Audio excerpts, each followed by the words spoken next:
Hi guys, 30 years ago, late Dr. Stephen Covey wrote a book called The 7 Habits of Highly Effective People. In this video, I'm going to share with you the first 3 habits, and then I'm going to make a second video where I'll share the remainder of the habits. If you haven't yet subscribed to my channel, please click the subscribe below, and if you find the video useful, then please like it. These 7 habits are one of the most notorious leadership or success models of our time, which is celebrating its 30th anniversary this year. Unfortunately, late Dr. Stephen Covey is not around anymore. He passed away in 2012, but he still leaves a legacy that continues to touch the lives of many people that has now sold over 40 million copies of the book. His research was based on studying 200 years of success literature to see if there was a theme or a common correlation in why some people were more successful than others. In his findings, he found that the earlier 50 years were based on something called the personality ethic, meaning people paid attention to how they looked on the outside, which may seem fake to some people. The latter 150 years was based around the character ethic, which have principles like trust, integrity, humility, and courage. He believed that highly effective people focus on building their character ethic, or what he called the inside-out approach. The first habit then is called be proactive, the habit of personal responsibility, based on principles like choice, accountability, initiative, and responsibility.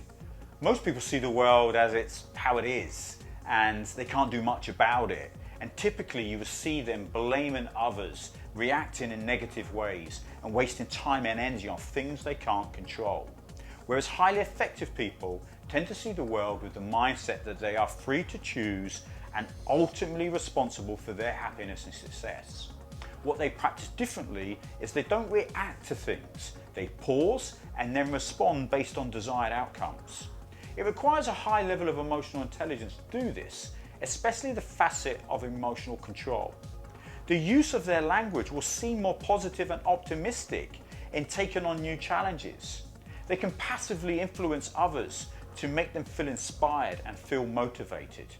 And then lastly, in being proactive, they are in control of what they work on, and they only focus their energy and time on what they can influence end to end.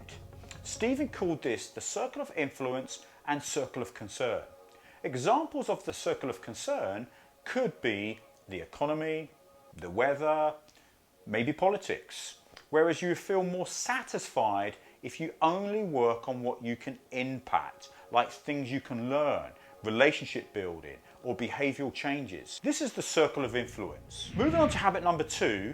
Habit 2 is beginning with the end in mind, the habit of personal vision. We often hear these days that people want more purpose and meaning in life. Simon Sinek shares this in his recent book, Starting with the Why. Instead of going with the flow, highly effective people have a significant level of control and define their vision or goals in life that give them more meaning. They define their outcomes mentally before they act on them. The most practical part of this habit is creating your personal mission statement, which becomes like a life plan or a journey, like a constitution where you can make all decisions for your life. He shares a story where you have to imagine it's your 80th birthday party, and you are allowed to invite your family and friends to celebrate this great milestone of life. After dinner, each of these people stand up and deliver a speech aligned to their relationship with you. They share about your character, your contributions in life, and how you may have impacted them. It's a great hypothetical exercise to do, as it's part of building your mission statement. Once this is clear, you can then create your life and goals to make it a reality. You can be clear on what legacy you want to leave. Another way to describe habit 2, metaphorically, is see it like a compass, and we are trying to find the right direction to travel. If this is not clear, it doesn't matter how fast you are heading north. If it's the wrong destination, you just won't get there. The next habit in this video is habit number 3, the habit of personal management. Stephen had a great quote to define this habit, which is, the main thing is to keep the main thing the main thing. This is how we now execute on habit number 2. Now you have set your end in mind, you now work on how you're going to get there, or perhaps identify what is going to block you. The principles may help you answer this, like focus, integrity, discipline, prioritization.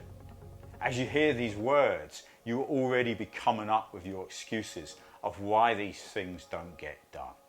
Highly effective people tend to only focus on the highest priorities. They are good at planning weekly and don't give in to the pressures of other people's problems or priorities. To define and categorize your management of time, the model used in the book is called the time matrix. A simple 4-quadrant box model categorizing whether the task is urgent or important, and a mixture of both. For example, not urgent but important, which the matrix defines as quadrant 2, this is the most effective quadrant to be in and where all of your effectiveness happens.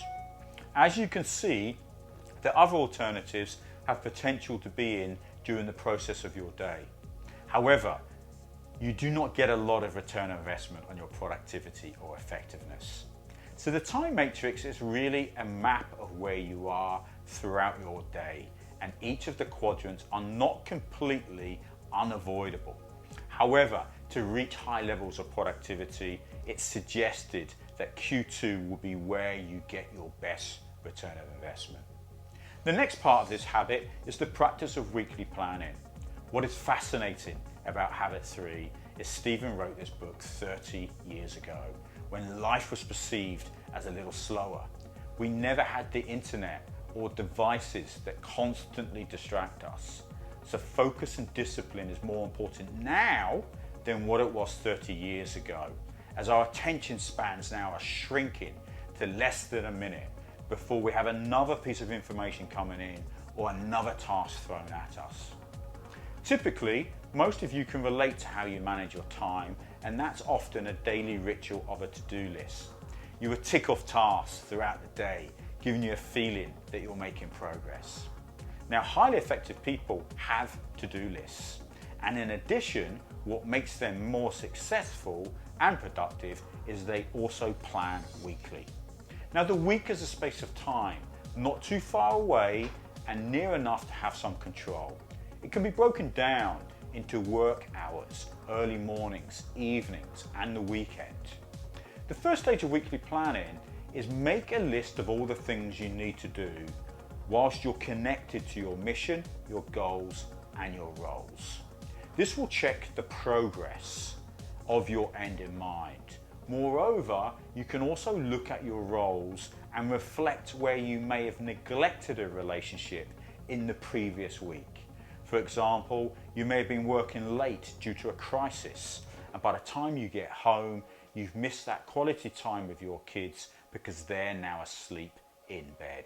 So this week, what you might do as a part of your planning and to maintain a work-life balance is focus more on your role as a father or a mother, and then that will give you that balance that you can concentrate your life on.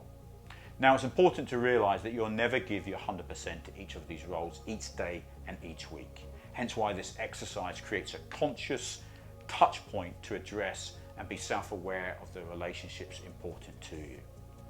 The next part of weekly planning is asking what the book says, the big rock question. What are the 1 or 2 more things that I can do this week in my role? Imagine one of your roles is a project manager. You may have 100 things to do. However, 1 or 2 things in this week that needs to be done, called big rocks, no matter what, you're going to do them. And you're going to feel satisfied if you complete these big rocks. The final part is then organizing the rest of the things you need to do around the big rocks. The old saying, what gets scheduled gets done, is so true. However, everything doesn't require a time slot. It may be just today's to-do list. That's the first 3 habits of the book, 7 Habits of Highly Effective People. In part 2, I will share with you the other 4 habits. Until next time, guys, please remember to like my video, take good care, and I'll see you in part 2.